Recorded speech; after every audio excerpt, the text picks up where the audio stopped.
Hi guys, welcome back to my channel. Thank you for stopping by to my channel. So today is another food recipe. I am going to be sharing with you how I make my butternut squash and oat fufu. So you need a butternut squash for this recipe. So now I am slicing my butternut squash and I am going to slice it very tiny, just for my blender to be able to blend the butternut squash without any problem. And I am adding the butternut squash inside my blender. I am going to slice the rest of the butternut, and then I am going to slice them very tiny as well, and then blend them up together.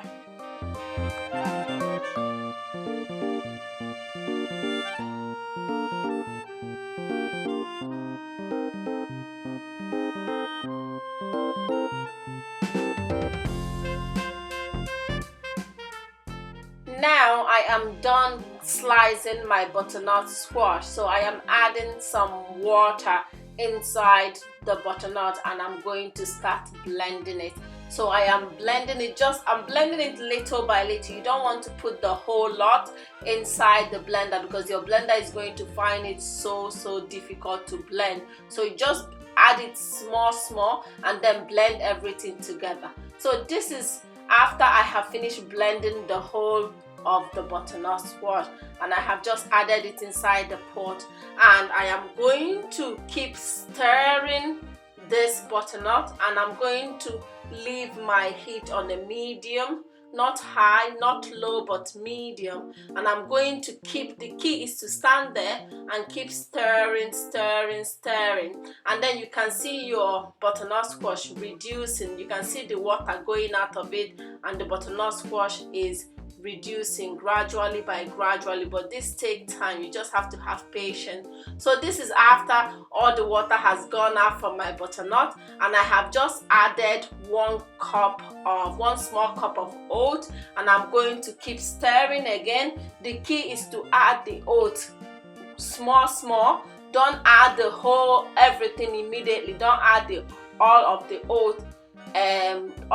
oat flour immediately, but just add them gradually so you can be able to mix them.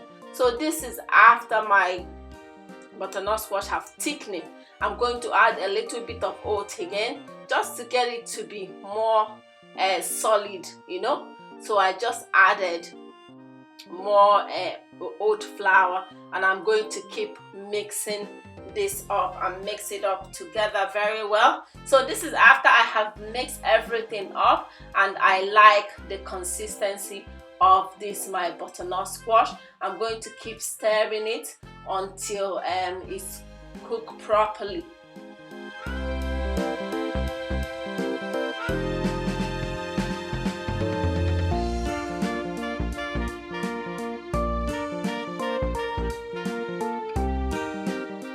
So now I am done cooking my butternut squash fufu, and this is the time to wrap it up. You can't eat it immediately because it's very soft and very hot. And so I'm gonna wrap it up and then leave it to cool down. And I must say that I have tried making this butternut squash fufu before without adding oat. It didn't turn out well. Like, it ended up like baby puree food.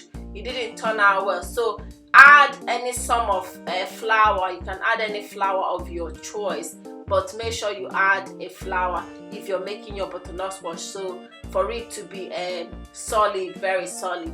So this is the final result after my butternut squash have cooled down, and I am going to enjoy this with a goosey soup. This was heaven. It was delish. Like, look at that fufu, look at how soft it is. It was so tasty. Like, my family enjoyed this fufu. So thank you so much for stopping by to my channel. So please do not forget to like, share and subscribe, and I'll see you on my next one. Bye.